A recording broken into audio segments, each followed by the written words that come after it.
Não sei se vocês perceberam que depois de ouvir tanta gente falar, seria desnecessário fazer discurso aqui sobre o Pacto Econômico Aeroespacial da Bahia.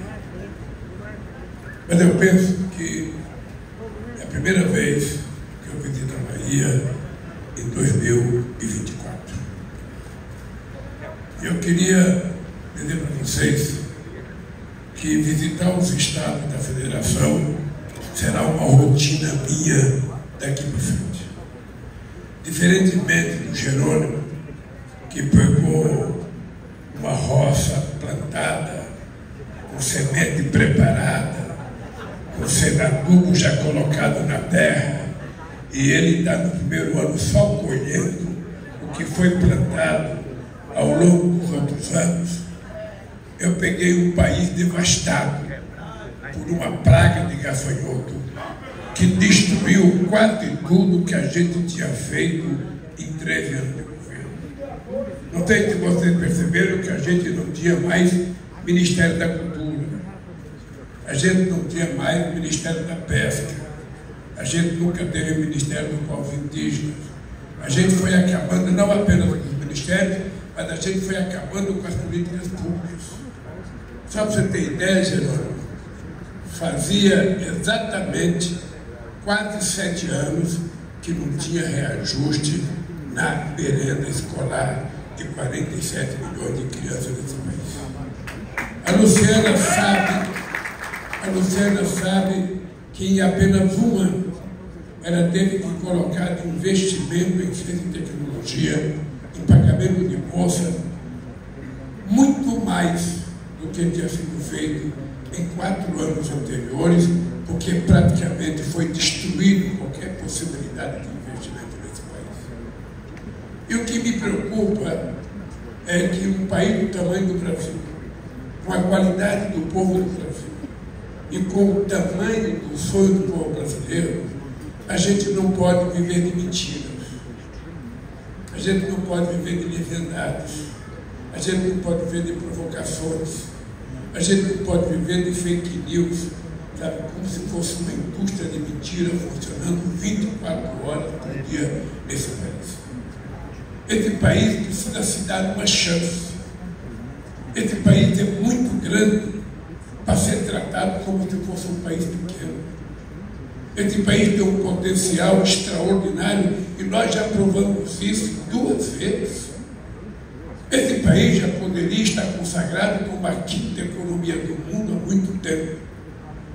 Mas há muita gente nesse país que teima em retroceder. O que fizeram com a nossa Petrobras? A privatização da Eletrobras.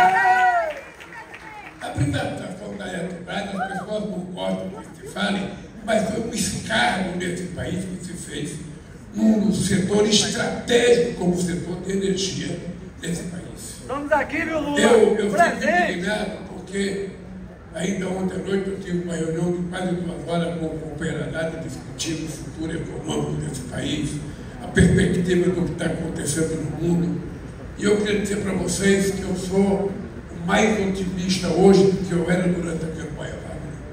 Sou muito mais otimista, porque eu acho que nós que assumimos o papel de governar um estado importante como a Bahia, uma prefeitura importante ou um país importante, a gente não pode dizer que não dá para fazer as coisas. A gente não pode dizer que não podemos fazer as coisas. O que nós precisamos é ter coragem de assumir o nosso papel. Esse país nunca será o país que nós queremos se a gente não levar em consideração que é preciso melhorar a qualidade de vida de 80% da população brasileira, de que é preciso melhorar o salário mínimo, de que é preciso que as pessoas mais pobres tenham o direito e oportunidade de estudar e de trabalhar. Nós queremos criar uma sociedade de padrão de classe média. Eu não quero uma sociedade com pessoas dormindo na rua, na sarjeta, com pessoas mendigando uma sopa no final de semana. na porta de uma prefeitura. Não é esse país que nós queremos. O país que nós queremos é um país onde todos possam ter oportunidades iguais, ter chance de estudar, ter chance de trabalhar e cuidar da sua vida. E a gente não vai construir esse país se a gente não for ter. Se a gente ficasse discutindo se a gente poderia fazer as coisas, a gente não faria.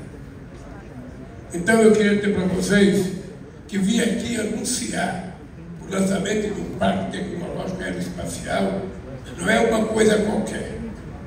É importante a gente entender, meu querido deputado pastor Isidoro, que a sua famosa Bíblia na mão.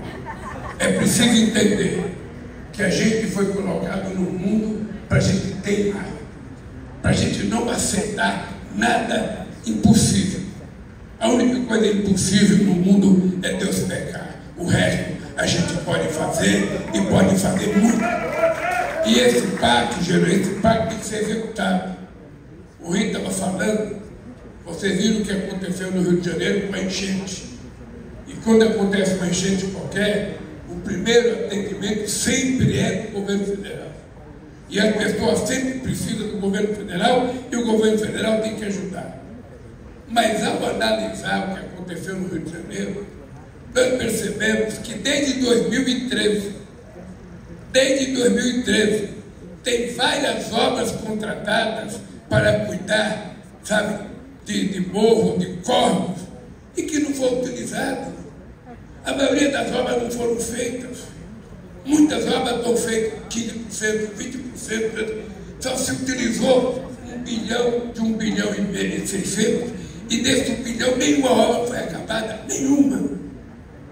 Então é importante, Jerônimo, que você herdou esse Estado, você ajudou o Estado administrado 16 anos pelas pessoas do PT, por uma pessoa da qualidade do Wagner e do Rui. E você está muito espertinho, porque eu vi você já melhorou demais a mim. No primeiro discurso que eu vi você fazer por de hoje, você já avançou muito. Então, cara, você tem que fazer mais que os dois. Você tem que fazer mais que os dois. Porque o que eles fizeram já faz conta do passado. Sabe, a Bahia já usou, a Bahia já desfrutou, agora você tem que fazer coisa nova. E é por isso que esse ano é o ano da colheita. O ano passado nós plantamos. Nós pegamos um país quase destruído, com milhares de obras paralisadas, de creche à universidade, de creche à escola, de UBS a hospitais, tudo paralisado, teimosamente paralisado, porque não fazia parte da lógica do governo passado fazer com que esse país crescesse. E nós resolvemos fazer esse país crescer. Então, ano passado, nós plantamos. Nós tratamos de arar a terra, tratamos de arrumá-la, colocamos as sementes, cobrimos as sementes, e agora o tempo está bom. Eu sei que aqui no semiárido nordestino o tempo não está bom. A seca está pegando os nossos pequenos e médios produtores. Eu quero dizer desde já que não fique preocupado, que o governo federal vai ajudar vocês a sair dessa enrascada. Pode ficar quieto, pode levar um pedaço da conta para nós lá, que nós seremos sócios da reconstrução da capacidade de produção. Então esse ano é o ano que eu vou viajar muito no Brasil. Eu estou saindo daqui, vou para Recife, vou visitar a refinaria que durante 14 anos ficou paralisada. Ela já poderia estar refinando 260 mil barris de petróleo dia. Eu vou lá para terminar aquela refinaria. Depois eu vou lançar o ITA no Ceará. E por que o ITA no Ceará? Quem não sabe, o ITA é na cidade de São José dos Campos, em São Paulo. É talvez um dos mais importantes institutos tecnológicos que nós temos no Brasil. As pessoas bem formadas no ITA, as pessoas com nutrido no ITA, sabe? Todo mundo fala, eu sou engenheiro formado no sei aonde, mas o cara do ITA fala, eu sou engenheiro formado no ITA, porque é um centro de excelência. E por que não vamos fazer no Ceará, Jerônimo? Porque no Ceará é um estado em que 40% dos jovens que fazem vestibular para Ituíta são do Ceará. Então eu acho que nós temos que prestar uma homenagem ao Estado do Ceará, levando um braço do Ituíta para que ele se transforme tão grande quanto o de São Paulo e tão importante quanto São Paulo. E nós vamos viajar muito. Nós vamos viajar esse país. Pode ficar certo, Gerônimo, se tiver aqui a inauguração de uma fábrica de palito de dente, pode me convidar que eu viria aqui, porque é preciso mostrar que as coisas boas acontecem nesse país.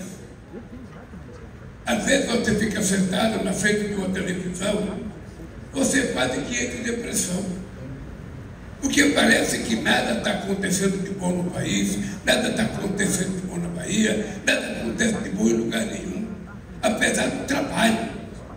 Eu quero dizer para vocês que eu nunca trabalhei tanto. Em 8 anos da presidência eu comecei agora, porque reconstruir é mais difícil do que fazer uma coisa nova. E nós vamos refazer esse país. Querida Alice Portugal, pode ter certeza que você vai ter orgulho de ter sido deputada outra vez no mandato meu na presidência da República, e nós vamos fazer esse país voltar a crescer, vamos fazer esse país gerar emprego, vamos aumentar o salário mínimo, vamos melhorar a educação fundamental, vamos inaugurar, vamos melhorar o ensino médio, vamos fazer mais universidades e vamos fazer mais 100 institutos federais nesse país. Porque eu quero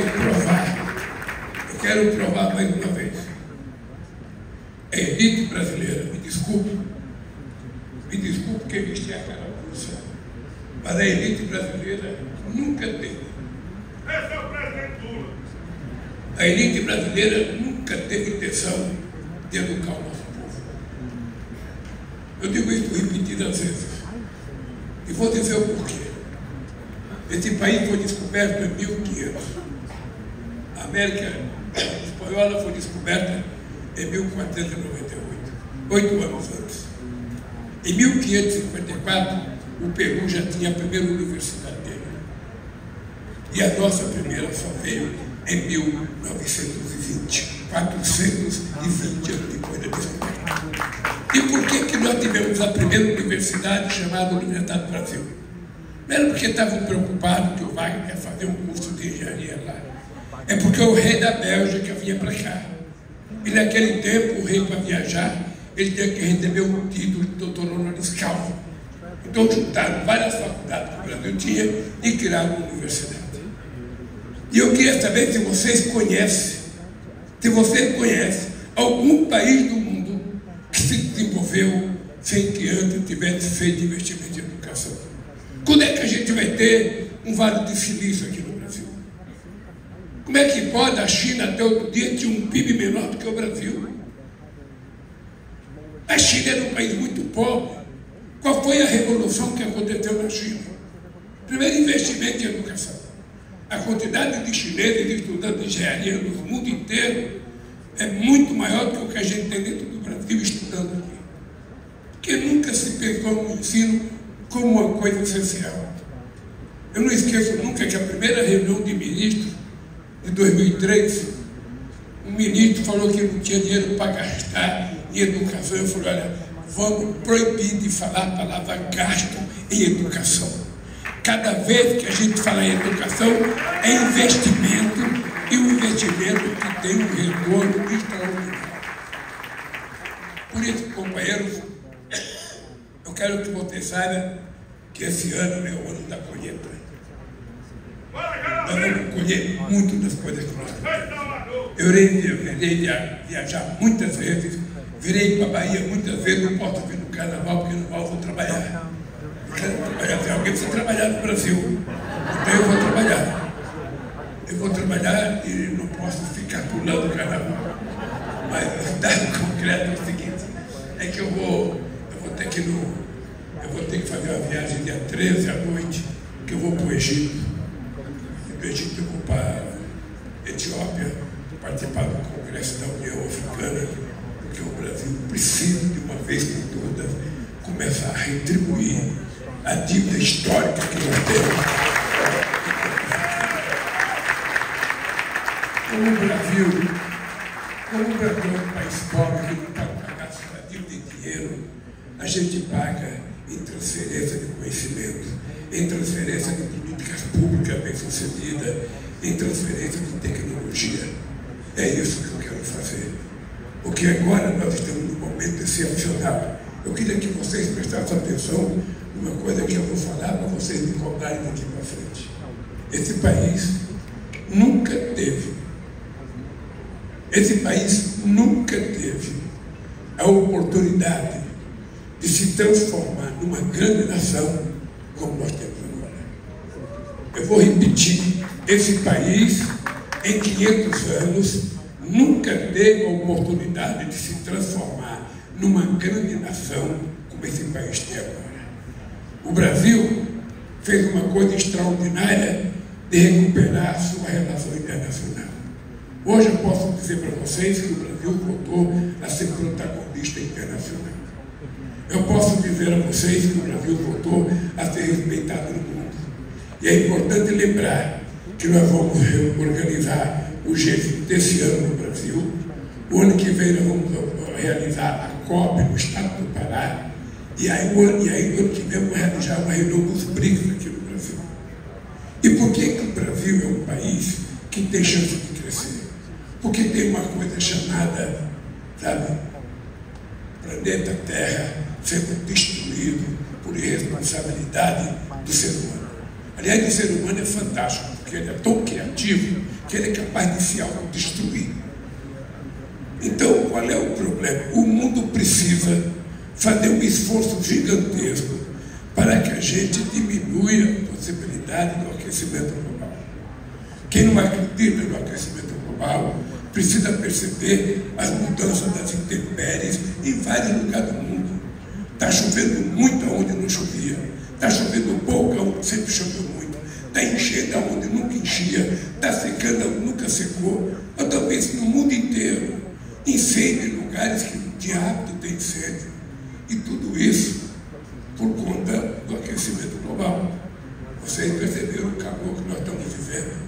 Já vivemos período que esse calor no Brasil foi o calor mais forte nos últimos 100 anos. Na Europa, o calor chegou a 40 graus. E o Brasil tem o maior potencial do mundo para ajudar a resolver esse problema com a chamada energia renovável. Esse país já tem 87% da sua energia elétrica renovável. Nenhum país do mundo tem isso. Nós temos. Mas esse país tem algo. Esse país pode ter biodiesel. Esse país pode ter biomassa. Esse país ele pode fazer 1000 tipos de combustíveis que outros países não conseguem fazer. E mais ainda, esse país vai ser o maior polo produtor de hidrogênio verde do mundo. E nós não queremos produzir hidrogênio para vender só. Nós queremos ser um grande produtor de hidrogênio para que as indústrias venham produzir aqui no Brasil os seus produtos verdes. Se a gente quiser diminuir a emissão de gás de efeito estufa, o Brasil é uma chance. E aí entra a questão do continente africano, que também é uma chance extraordinária. Por isso é que nós estamos muito interessados na discussão dessa questão da transição ecológica nesse país, da transição climática nesse país, da transição energética. É uma oportunidade que Deus está nos dando. Depois você entrega aqui na mão do primeiro que você vê aqui na frente. Então, companheiros, é uma chance extraordinária. Eu sei que vocês estão investindo muito no potencial do hidrogênio verde. Eu sei que tem outros estados que estão investindo, o Piauí está investindo, o Ceará está investindo, o Rio Grande do Norte está investindo. E quando eu falo Brasil, eu falo do Nordeste brasileiro também. É uma grande chance para o Nordeste. Eu acho que, desde que a coroa portuguesa chegou aqui no Brasil, ou desde que descobriram o Brasil, possivelmente o Nordeste tenha, nesse final, nessa metade do século XXI, o vereador, a chance de ter um potencial de desenvolvimento igual a qualquer estado do país. O Nordeste não pode se conformar de que nasceu para ser visto pela imprensa como um lugar que tem mais mortalidade infantil, que tem mais analfabeto, que tem mais evasão escolar, que tem mais gente recebendo Bolsa Família, que tem mais gente morrendo de desnutrição. Não é esse Nordeste que nós queremos criar, gente.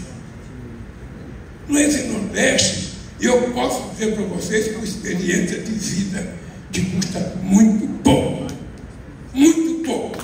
a gente investir no pobre desse país e investir na melhoria de vida deles. Quando a gente melhorar a vida das pessoas, sabe o que vai acontecer? Vai ter menos assalto, vai ter menos violência. Você viu, Rio, que ontem teve um arrastão no Rio de Janeiro às 3 horas da tarde. Esses fenômenos que estão acontecendo, esse abuso do crime organizado, esse crescimento de tudo isso, eu posso dizer que tem 1000 causas, mas a principal é a ausência do Estado brasileiro em não cuidar das pessoas no tempo certo. E o tempo certo começa pelo ensino fundamental. O ensino fundamental tem que ser prioridade. Se a criança estiver bem formada nos primeiros anos, essa criança vai nascer, sabe dizer que pouco e vai crescer.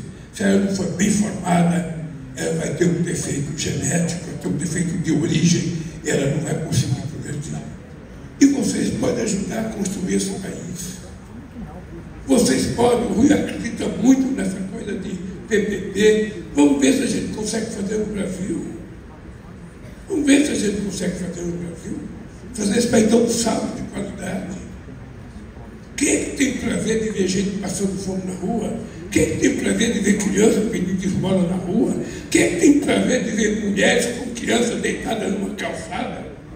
E muitas vezes a gente passa, vira até o rosto porque é feio. Quem é o culpado disso? É o presidente? É o governador? É o prefeito? Não. Somos nós. Somos nós, sociedade brasileira, que precisamos levantar a cabeça e cuidar desse país, porque é da nossa responsabilidade. E que a Bahia sirva de exemplo para muitas coisas que eu vou fazer daqui para frente nesse país. Parabéns à aeronáutica, parabéns ao governador, porque vocês agora vão ter um Parque Tecnológico Espacial da Bahia. O nome é tão bonito que o Gedão nem conseguiu falar direito do Parque Tecnológico. E isso está acontecendo no Brasil inteiro. Tá? Se prepare, se prepare, que eu quero ter. Eu tenho 3 anos de mandato. E nesses 3 anos, eu quero dedicar para que vocês ainda vivam no país. Para que as pessoas voltem a sorrir, não tenham medo de violência, não durmam na rua, não peçam esmola. E depois do governo você aí, eu vamos que criar uma política especial para os idosos. Temos que taxar.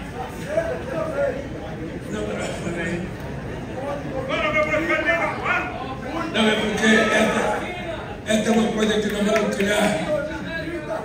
Essa é uma coisa que nós vamos criar um grupo de trabalho para pensar direitinho. Porque o Brasil está ficando um país velho. O Brasil está tendo uma população velha. E nem todo mundo tem a felicidade de ser um velho forte como eu, né? Como Otto, como Wagner, como Zé Lúcio. Nem todo mundo tem, jovem. 78% que tem 30. Mas eu estou preocupado em criar. Lembre-se disso, um grupo de trabalho para a gente apresentar para o Brasil uma proposta da atenção especial às pessoas que ficam velhas e que não tem quem cuide delas.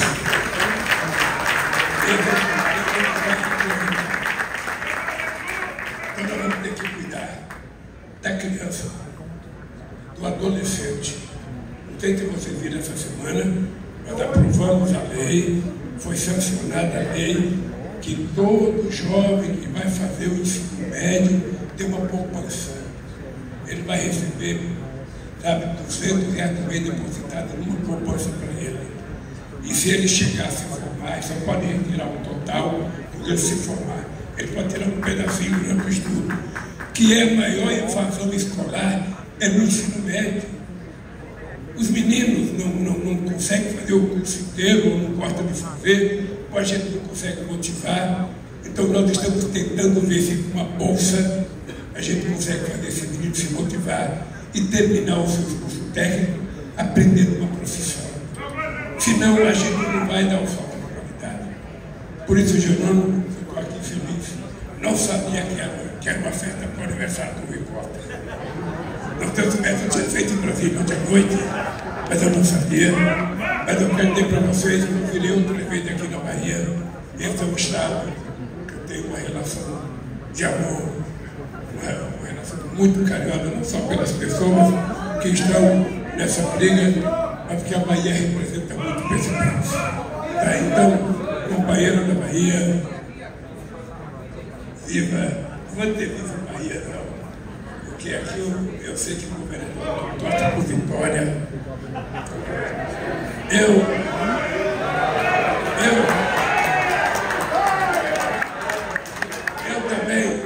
Eu também quero dizer que eu não sabia do apelo do povo pelo Bahia, eu também torço por vitória. Solidariedade, votamos para a Série A com o objetivo de ser um campeão esse ano. Gente, um abraço. Deixa eu lhe falar uma coisa. Vocês acham que vai ser o dinheiro árabe que vai salvar o Bahia? Nós vamos fazer um pix do torcedor do Vitória, um pix. Cada um vai dar um pouquinho e vamos estar com os milhões do Bahia. É isso que vai acontecer aqui. Gente, olha, um beijo no coração, um beijo para todos vocês. E até a próxima visita à Bahia. Carnaval para vocês.